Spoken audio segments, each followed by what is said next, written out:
I'm hoping that with these intense conversations that we're bringing people, for one, a sense of understanding. Oh, there's somebody who understands what I'm going through.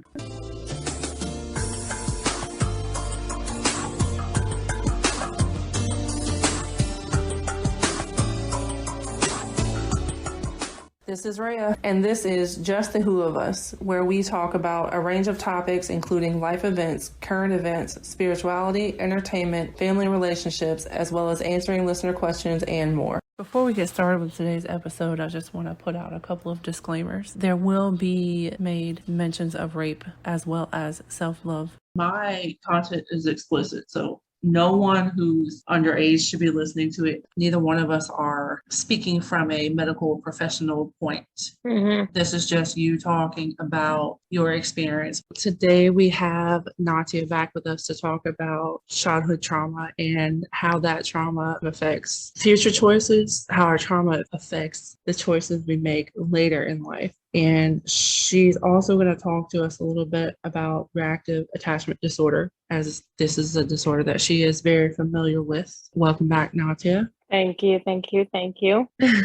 Nice to be back. So what have you been up to since the last time we talked to you or listened to you? Literally, I just been hanging out. I was sick this past week, so that wasn't very fun. Dog sitting. I've been doing that. Fun. So yeah, nothing too crazy. That's always good to hear. Nothing too crazy going on. All right. So why don't you start us off? Tell me a little bit about, first, the childhood trauma that you are most referring to, just in case anybody who's listening now hasn't listened to your previous episode. Give us a little bit kind of a backstory. Okay, well, when I was from a different country, the country of Georgia that borders Russia and borders Turkey and Armenia, like it's in the Middle Eastern area. But right at birth, I was put into an orphanage, and I experienced a lot of sexual trauma there. And that really changes me a lot because at a young age, I did some things that looking back now, I can see how the trauma literally not made me do it, but there was actions that I did that looking back, I can see that I did that because of my trauma. So I can give an example. For instance, when I was younger, one of my family members, we were playing house, like a kid playing house. And I tried to make he was a lot older and stuff, and I was just a kid, and I tried to force him to make out with me because I didn't know the boundaries with things like that. Of course, my family members are very well respected and stuff, so he just kind of forced me off. But as a kid, I didn't know what I was doing. But looking back at it now, I'm just like, that makes a lot of sense that I did that because I was used to being used by an older man. So I was thinking that's what you normally do. Yeah. And that was something that you just, I don't think anybody really realized it, or they just kind of brushed it off. And it wasn't a bad situation or anything. It was just what I thought I knew. I guess just looking back on it, it just made me realize that, like, oh crap, this is what I thought was normal at that time. Yeah. And to kind of point out too that, so this was with your adoptive family. So the adults probably weren't as kind of freaked out because they were like, okay, well, it's not like a blood relative, maybe that's why. I mean, I don't know. I have kind of a similar experience too, but mine was with a blood relative. I mean, nothing happened, but just in the same sense of like you're playing house. I think things like that can kind of happen even on like I don't want to say normal scale, but if you're raised in a household where you have a mother and a father or two parental figures who show love to each other, then that's naturally what you think you're supposed to do. When you play house as a kid, we love the babies and we love our spouse, and we're nice to them, unless you have a kind of toxic household, and then you think that playing house means you're yelling at each other or smacking your baby or whatever crazy things. But taking it to that kind of level, okay, well, no, you need to do this with me because that's what we're supposed to do, in a sense, for you, because this was an older person, and that makes complete sense to me.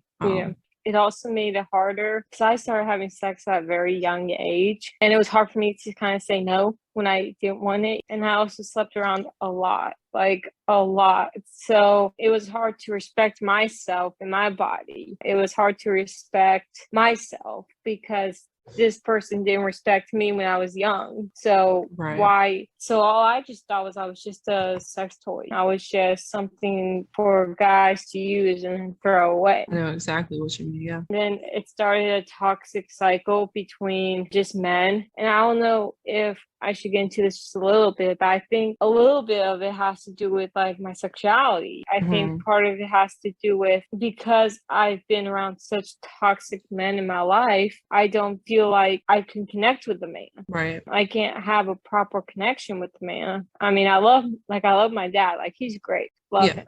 Like, he's the only one that I can really connect with. But I felt like the only way to connect with other men, was to have sex involved in it. That was the only thing. And that was the only way I can make a connection with a man. But still, I still felt nothing. And in those sexual experiences, I felt nothing. Right. My body literally was in a fight or flight the whole time, because that's just what it's used to doing. Right. Yeah, that makes complete sense to me. My autobiography in chapter 5, it's titled Sexually Inappropriate. In this chapter, I talk a lot about this kind of thing, how sexual trauma really can affect your intimacy as an adult, how you perceive intimacy. For me, and I've tried to explain this to my fiance at one point, and he couldn't understand what I was saying because he can't relate, and that's okay. It's because he hasn't had the same experience, that he doesn't understand where I'm coming from. And like I said, that's completely okay because we have different experiences. In this chapter, I talk about promiscuity and how, for me, at one point, promiscuity was the only way that I felt like I could control my sexual interactions, right?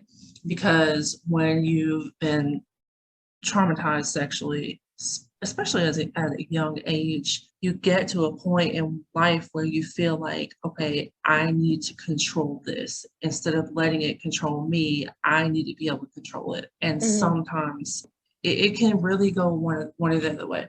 It can go in the direction of you shut off completely physically, sexually. You want nothing to do with sex because of the experience that you've had with it previously and how it traumatized you. Or, which happens a lot of times, you can become promiscuous in order to control your sexual interactions. And for a lot of people, I think that we go through these periods where we try to control our sexual interactions by being the one to initiate them. Right. I can control when this happens. I can also control, and not just initiating, but if someone approaches me in a situation where I don't feel like I'm comfortable, I control the fact of how this turns out by just letting them have what they're trying to take. Right. And that's the thing. I mean, like with me, like it's kind of like an on and off thing. There would be times where I'm very promiscuous. I just slept with a lot of people. And then and then for some reason I'll go like a year or two not thinking about it. You know what I mean? In those 2 years I go without. It's kind of like an on and off type thing for me, depending on if I'm going through trauma. If I'm having flashbacks or something like that, after that flashback, I may ask the guy to come over, like release it, I guess. I don't know why, to kind of like to get control of the situation. And that's the only way I know how. But and that's exactly like just what you said. I don't really know why I do this, because to some people it doesn't really make sense, because why, and if I'm feeling like pleasure. this, why would I? It doesn't bring physical pleasure, but it brings peace of mind to you because you took control of that situation. Even though it was an unhealthy way, you still got to control it. But I want to point that out too. I want to acknowledge that the fact that those actions are unhealthy actions. However, I do understand why those actions occur, because in our twisted way, it is how we control situations. Right. Now, I don't have that problem now because I have a fiance, we have a family, but for a long period of time, that's how I controlled. Even when I was single, I was separated. Me and my ex-husband lived separately for many years before we got divorced. He had his life, I had mine. And I want to say really like when I started writing my autobiography, talking about all of these difficult things, there was even a point then where I kind of went back to that because now mind you,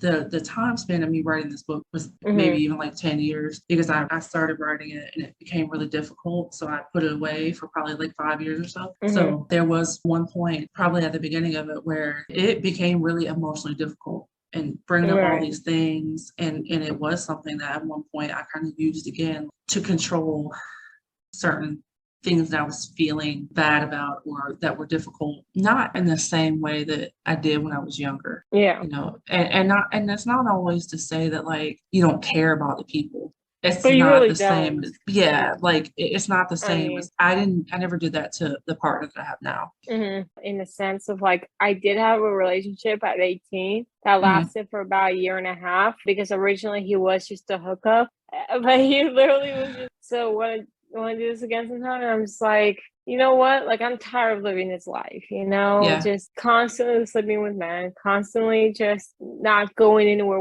with them because I've had multiple hookups when they're like, hey, do you want a relationship? I'm just like, no, like, screw off. So I thought maybe this one could be different. And then come to realize that I really didn't have feelings for him. There wasn't much feelings there. I tried to force myself to feel things, but I just could not. He was a good guy and all that stuff, but I just couldn't create that attachment. And that also can create this kind of cycle, this unhealthy cycle that we use to deal with our emotions instead of the healthy things, going to therapy, taking control of our physical health through our diet, our physical activity, and things like that. The things that sound so cliche, but they're so real and effective. But when you're going through intense things like that, it's easier to say, okay, well, I know these things work and I'm going to do them. It's easier to say that than actually put in the effort because of the mental fatigue, the physical fatigue, everything that your body does to try to protect you from this trauma. Right. And especially when depression hits. Oh my gosh. Yeah. I've gone maybe a week or two without a shower before just because I was literally just so depressed. I didn't really care about anything else. So when all of that just blends together, you're just this big mess. Just like, you're just like this big ball of mess. And you're just like, what am I doing with my life? And then you try to do things to switch it around, but starting those new habits, it can be so hard. And it's like it's easier said than done. It's one of those things. You just try your best to try to form new, healthier habits. But sometimes when you get into those like state of fight or flight, or in the state of depression and anxiety, all that stuff, and trauma playing into it too, you just feel like there's nothing, it's just like not worth it. Right. And on the topic of fight or flight, because your fight or flight instincts aren't necessarily something that just come into play when you're experiencing that trauma. You can feel that fight or flight response many years later when the trauma resurfaces for whatever reason, and you're a young adult now, you're not that little kid anymore, but something triggers these memories for you and you feel like you're in that moment again to where you got to fight it. So that's important to remember also. One thing that really has helped me with that was actually neurofeedback. It's actually helped me a lot with the fight or flight, with trying to calm my brain down. Tell us a little bit about that. What exactly is neurofeedback? And then I'll kind of piggyback off your answer. That's a good question. They do a brain map and they test to see where your brain's at, what part of your brains are overactive or underactive. If your brainstem is way more overactive than your prefrontal cortex that does all the thinking, then that means you're in fight or flight most of the time. And then what they do afterwards is that they create a plan for you. And that plan would help help you with like flashbacks, anxiety, depression, and they would see where your brain's at, and then they put electrodes on your head. It's like your brain is working while you're just watching a movie. That is one of the coolest things, I think, that you can just sit there, watch a movie, and your brain is doing so much work at that point. Yeah, even when we don't realize that we're having these experiences, because sometimes it's kind of like, well, I was just sitting here, like I said, watching TV, or I was cooking, or I was blah blah blah, like I wasn't even thinking about this. And for me, when I have anxiety attacks, sometimes I'm like I wasn't even doing anything related to making me think of whatever made me feel that way. And just like you said, your brain is always working. So I feel like it's important to kind of point that out, specifically when it comes to anxiety and trauma, because as someone who has panic attacks, anxiety attacks, it's hard sometimes to understand why they come about. I wasn't in danger. My brain is still in fight or flight. Right. My brain is still working to try to like get through that experience. And it's crazy because it's like I don't even have to be talking about it or thinking about it. And it just happens. And it's just there. Yeah. But that's why things like therapy and other alternatives like neurofeedback and things like that are important, because our brain is always working. And so when you've had a traumatic experience, it's important to always be working with your brain on healing it. And we can do that in different ways, like neurofeedback, like therapy. Tell us a little bit about reactive attachment disorder from your experience. What is reactive attachment disorder? It's pretty much like when you're born, you are held by your mother. You are held, you have a safe and loving environment. You have this person holding you right now, and you can hear the heartbeat, and you hear the heartbeat throughout your infancy. And with me, what happened, and this actually is very common in a lot of adoptive kids. First of all, I'm hearing a different heartbeat than I've been hearing for the past 9 months. Like, what is this, and maybe they don't get as attached to you like an infant would to its mother. It has to do with like a connection. With me, it was my adoptive parents. I had really hard time connecting with them, trust them. But yet, if a stranger walked off the street, I would be talking to them and making a connection with them, but I couldn't make that connection with my adoptive parents. And one thing that my therapist back then was calling it was I was shopping for a mother. I was trying to find someone to fill that void that my birth mom left in me. And so what I would do is I would try to find a woman who had all of those loving and caring aspects that I had a connection with. And I would try to connect with them, but not my adoptive parents. I would try to connect with someone else. What they called it back then was mommy shopping. And I would be so, I wouldn't say abusive towards my parents, but I was so angry at them. And I'm not quite sure why back then I was so angry at them, but I just didn't trust them. I didn't believe that they were my parents. I was looking for another person to be my parent. Just for listeners' sake, how old were you went to the orphanage? Were detached from your mother, your biological mother? Right at birth. Okay. And so then you spent the next how many years in an orphanage before you were adopted by your adoptive parents? 5 years. 5 years. So you were taken straight from the hospital to the orphanage? And then about 5 years before you connected with your adoptive parents. How much time in between that time was spent? Did you meet any other potential adoptive parents in that 5 years? No, I have not. So they were the first adoptive family you met? Okay. In that time, the 5 years at the orphanage, how many different, would you say, mother figures did you have there? Were you around the same women the whole time? Were there different women kind of helping raise you? I'm pretty sure it was the same women every day. And then we had the head of the orphanage. Her name was Dr. Natia. She was a constant, but I'm not quite sure. I don't remember seeing her very often, though. So. Okay. So there were a few different women that helped raise you in the orphanage, but they were there the whole time you were there. So it wasn't like a rotation of people coming and going. Not that I'm aware of, no. Okay. that part makes sense to me because even though those women were constant, you were, you were born from this one woman, and then you spent the next 5 years with different women, even though they were all helping raise you the whole time, there was more than one.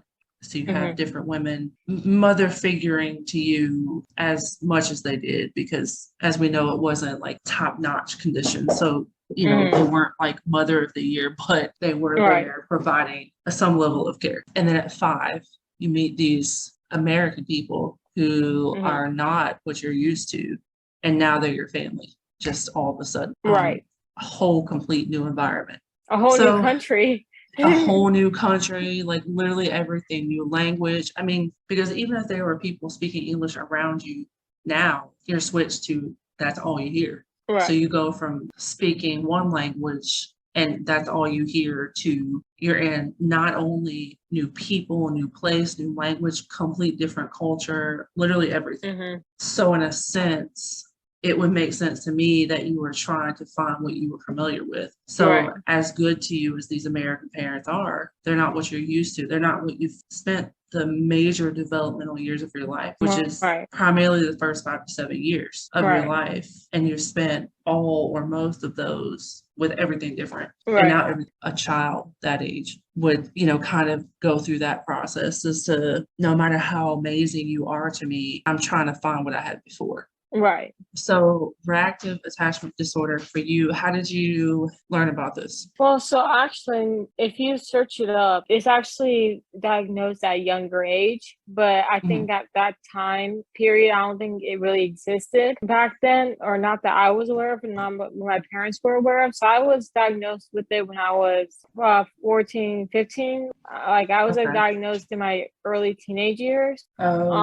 So I even went to a place in Colorado with people who specializes in RAD. An exercise that they made me do was I would go on my mom's lap and she would have a sweet treat. And every time I made eye contact with her for more than 15 seconds or 30 seconds or a minute, then she would give me a bite of that sweet treat to try to create that bond between us. So you learned about it through being diagnosed as a teenager. We're talking about trauma, detachment disorders, and how these things affect us into our adulthood or young adulthood. I will leave a little bit of information in the description on RAD and trauma bonding. If you guys want to do a little bit more research about that on your own. I'm really big on like scholarly information. I spent a lot of time in college and it's drilled in my head so much. Everything that you reflect on has certain guidelines. And so any information that I ever leave for my listeners is scholarly, peer-reviewed scientific information. So it's never anything that you guys have to worry about, well, is this just opinion-based or whatnot? I mean, it's a podcast, so this is my words or my opinion-based, but the information that I leave for you guys is always going to be thorough research. What have you learned in your experience about reactive attachment disorder in relation to trauma and how that has potentially affected decisions that you've made as well? Well, that's a good question. I mean, I could go back to when we talked about my sexuality. I can't tell if I'm attracted to women because of my reactive attachment disorder, or if I'm attached to them because of my trauma, or it was because I was born that way. You know what I mean? So I can't tell if all the trauma and the reactive attachment are playing on each other for me to go after women instead of men. And that's really affecting that decision, like who am I and who am I attracted to? Am I trying to still find that motherly figure? Am I still trying to find someone, the person to just love me and care about me? Like maybe I don't even have a preference. Maybe it's just I'm just looking for someone to love and care about me. But that's really affected me today because I'm not quite sure how my reactive attachment disorder and my trauma both play into each other. And then it really plays into my life in the sense of who I can trust. With my trauma and reactive attachment disorder, like who can I trust? I'll trust women more than I trust men. But at the same time, it just makes me have that decision of who can I talk to. And I have this one very important person in my life right now, and she's a woman and she's older than me, but I trust her with everything. Now, thank you. I'm just kidding. I'm kidding. And I trust her with everything. I never had a sexual attraction to her, though. Right. But more of like women my age, I have had attraction to. The person that I trust the most in this world, literally, she's a woman. I don't think I'm trying to find the mother figure in her, though. I just feel like she and I just had like a really good connection when we first met. And when I first met her, I never thought that she had such an important role in my life. She was the first person in my life to show me that person can stay outside my family. And she's proven it multiple times. I've tried to tell her scary things about myself and she would still stay. And I'll be like, why the hell are you here? Like, you know what I mean? Like, right. Yeah, like, because when you've had experiences, when you've had experiences with people where you tell them certain things and they kind of push away, it makes you, okay, how much can I tell you for you to not do that? And I know that you've had that experience as well, where you've told, you'll tell someone something and they kind of back off a little bit. Mm-hmm. And so naturally that makes you kind of question, okay, well, how much can I trust this person with? How much can I tell them and be honest with them about my thoughts and feelings before they kind of take that step back? Right. And it was also used as a tactic to push them away. Yeah. Let them leave while I have the strength for them to leave. Because now, if this other person, if she left me now, like, I know I would be heartbroken. I'm not saying that that's going to happen, but I would be heartbroken because I'm like, I trusted you. But I don't see that happening in the future. But sometimes I would try to push her away because I'm like, right now I can handle it if you leave. You know what I mean? Right. And that's a little bit of a kind of trauma response too, specifically, I think in your situation, because of your attachment disorder and why that came about, it makes sense for you to kind of be unsure of people's reactions or their potential connection. What's my limit? What's my limit of what I can do before this person leaves? Is it just me being born, or is it me being honest about sexuality? Is it me trying to control my physical relationship with them? Like, what is it that it's going to take before they are like, oh, okay, this is too much. I don't want to be here. Have you ever heard of trauma bonding? Yeah. Maybe like that's part of it, because you would bond over this trauma, the negative stuff. You would bond over the horrible parts of life. And because you both understand it so much. I had this relationship, I think you know who I'm talking about, but there was this one girl that I met when I was in middle school. And I think that she and I connected over trauma because we both had trauma in our lives. And so that turned into a very toxic relationship because that's all we talked about. We always talked about our panic attacks and our bad thoughts and stuff like that. But also with trauma bonding, one thing that I've noticed is like maybe you would do a relationship to see why other people have left you. So you would push the limits with other people to see, okay, what part of me made the other person leave me so I don't do that again. So you kind of like test subjects. So trauma bonding is more so applicable to the relationship between someone causing the trauma and someone receiving the trauma. However, it is a kind of extension of that when you find someone you can relate to through your common trauma.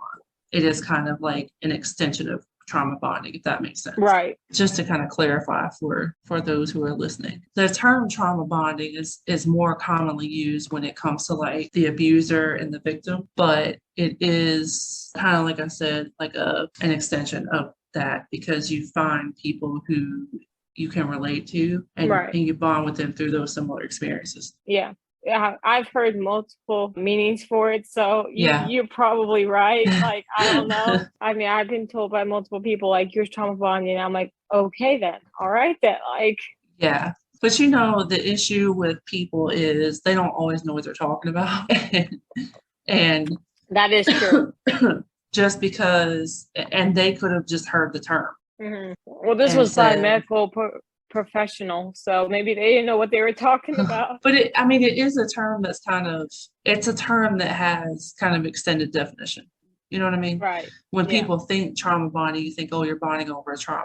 And Right. most of the time that is because that person is causing the trauma, but they manipulate you into a bond through that. Right. But it also is, but that creating a bond with someone over common trauma is kind of an extension of that. Because when you are being manipulated by someone, they kind of con you into thinking that you're bonding, but they're really taking control. So if you want to hear a different part of my story, I don't know if you know about this part, but so there was this guy. He was I think he was like 32 or something. I was like 13. And he asked for my phone number when I met him. And he at first acted like he cared about me and all that stuff. But then he started to ask for photos and stuff like that. And he also sent photos and videos and stuff like that.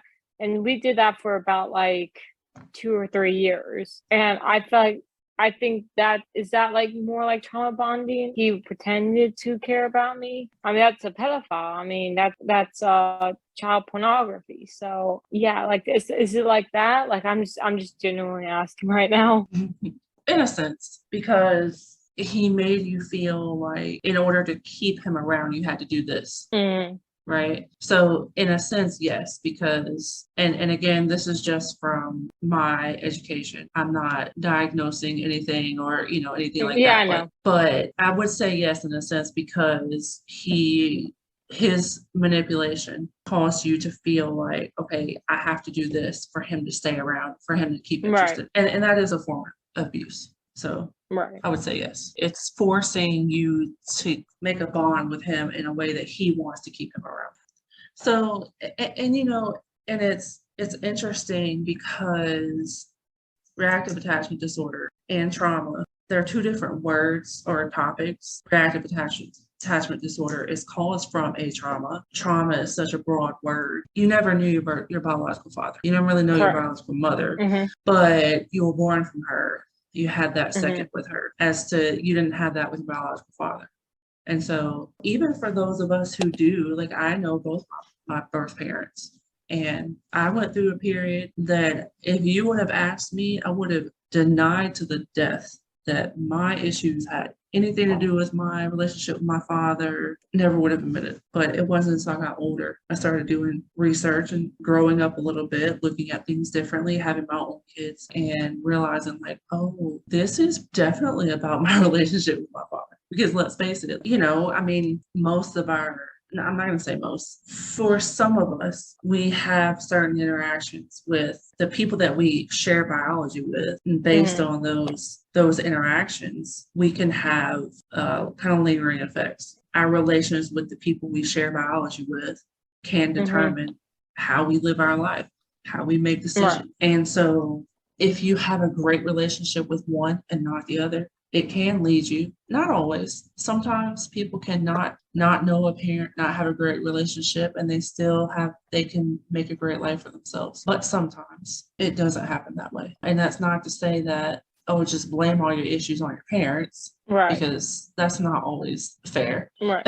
But that's not what I'm saying at all. Don't just blame your issues on your parents. But sometimes the life experiences we have come from the experiences we had with our parents. It just is. So if your parents are around and you have negative experiences with them, that's probably going to affect your life. If your parents are around and you have positive experiences with them, that's going to affect your life. And in your case, where you have any kind of attachment with one parent and not the other, that's going to affect your life, to the point where the reason you don't have reactive attachment disorder pertaining to your father is because you never met him. You didn't come out of him. Like you weren't born from his body, and it affects you with your mother differently because you have that physical connection. Right. So even though you don't remember coming out of her birth canal, you know that you did. You had all these other women directing you, and then you go into everything brand new as a 5-year-old. Naturally, something's going to come of that. Right. And in relation to your trauma with men, being sexually assaulted at a young age, that is additionally going to affect it's naturally going to affect your interactions with men and women. And I've actually heard this from a gay man before, and so wrongfully. When I heard him say it, I was like, what? I kind of got a little defensive. I was wrong in my reaction, because I was like, I kind of took it as, okay, well, because someone is attracted to the same sex, they are that way because someone assaulted them, and not because they are attracted to that person. And although I shouldn't have taken it that way, because for one, it wasn't about me, but I did. That's something that I had to kind of take a step back with myself and say, like, why am I taking offense to this man being honest about what he thinks might be the reason? Yeah. But he said he was sexually assaulted. He was a very young child. And he wonders sometimes that if that's why he is attracted to men, because that was his first and I think second sexual experience. And so that's what his brain just naturally thought it was supposed to be. So that also kind of goes back into what you were saying, as to where, is it because I went through this at a young age? This is with your interactions with men. Am I doing this just because this is what my brain said that I'm supposed to do? One, because this is what I was introduced to at a young age, but two, for you, because of religious background and societal influence, things like that too. So you kind of go through this point of, is my sexuality my sexuality? It's kind of like a sexual identity crisis, because it's like, do I feel this way because this is how I'm supposed to feel? Because this is what I was introduced to, and this is what society and religion and everything is telling me I'm supposed to be doing. But I don't enjoy it. But I don't enjoy it. I just do it. And then it does. You go into this whole cycle of, okay, well, I'm going to control this because this is what I'm supposed to do. And even though promiscuity is not what we're taught we're supposed to do, being promiscuous is controlling our situation so that we don't get raped. It's controlling the things that when we got sexually assaulted, we weren't able to control. I was trying to find, I guess, when I really look back at things, and in chapter 5, that's one of the things that I talk about, but trying to find that connection that I want with my father, although like I'd never want to do anything sexual with my father. When I'm promiscuous, I'm trying to find that connection that I'm missing. And I'm also trying to not be the one getting raped. So I'm not out here raping men, but if I feel like I'm in a situation where they might take it, I'm not gonna fight it. I'm gonna let it be my decision to do it instead. So exactly. And I think that's common. Both of those things are very common in people who have gone through sexual trauma. So what do we do about it outside of the therapy, and for you, the neurofeedback, and for me, writing, things like that? What do you do about it? What do you specifically do to make healthier decisions than controlling the situation in a way that's still hurtful to yourself? The healthiest way I've learned to cope with it is really through masturbation. And that's how I found, like, self-love. So I'm not exactly, pretty much, because that's how I find release, but not in a sense where I could get an STD or someone could rape me or someone could take advantage of me. But the way I was able to cope with it, I found myself going back into that rhythm, because I don't want to put myself in a situation to where I'm being used by men again. So so that's just an honest answer. I feel like that coping mechanism isn't talked enough because it's quote shameful, but I don't find shame in it. Well, I mean, I used to. Let me say I used to find shame in it. But my therapist told me that sex is not bad. The people that hurt you are bad. Right. Yeah. So that really opened my eyes to not make it such a dirty thing. Masturbation is a very normal, nothing to be ashamed about. And like you said, it's much safer than going out and being promiscuous and getting an STD. All right, well, do you have anything you want to ask the listeners? I guess one question for the listeners would be like, how do you cope with your own trauma and your own downside? How do you deal with your own depression? How do you deal with your own anxiety? you can find a lot of new techniques from other people. So Yeah, it's definitely true. And I want to mention medication really quick because a lot of us, including myself, have stigma around medication. My stigma around medication comes from I have family members who have abused medication. I'm always trying to be really careful when it comes to medication for both myself and my kids, just because addiction is real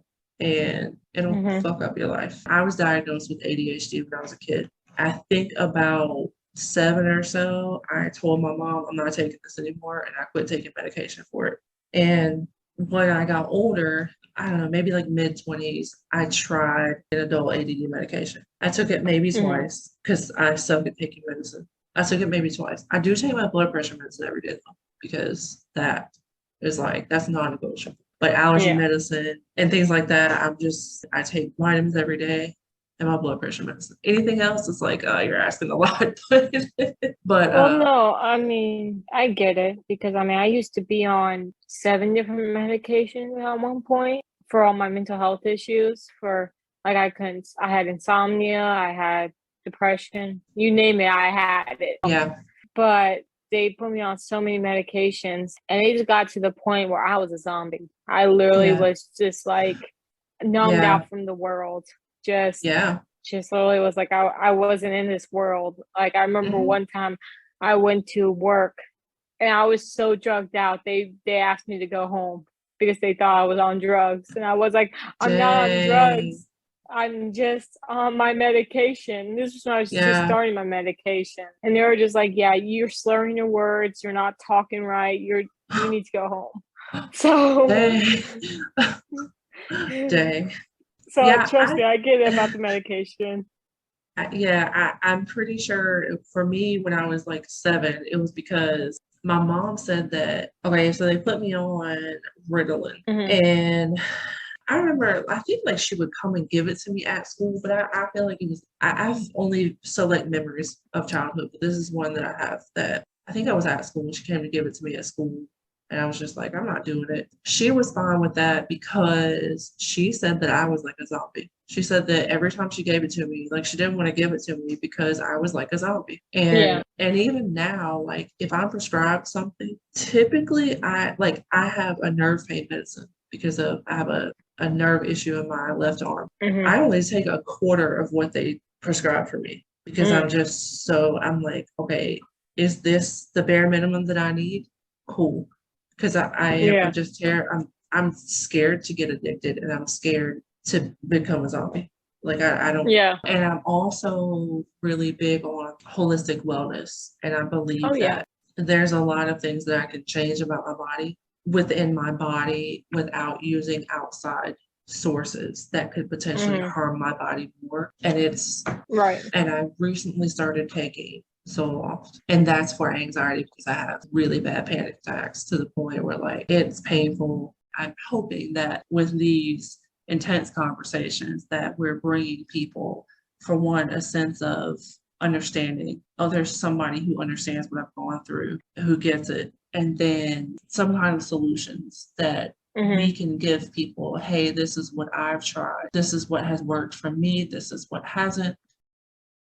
Okay, so the question that you had for listeners is, what are your coping mechanisms and how do you cope with anxiety? So you guys can leave your answers to that on my Facebook and comment, or you can follow the Philology Facebook page and you can leave your answers. I'll post a question there too, and we'll talk about it on the next episode. That wraps it up for today, and thank you, Natia, for being here with me again, talking about your experiences and for helping me get through that anxiety attack. Anytime, any place. We'll talk about that more on the next episode. Go to www.philology.net/connect. Shoot me an email with any questions you would like featured on future podcast episodes. Thank you guys for being here, and we will talk at you next week.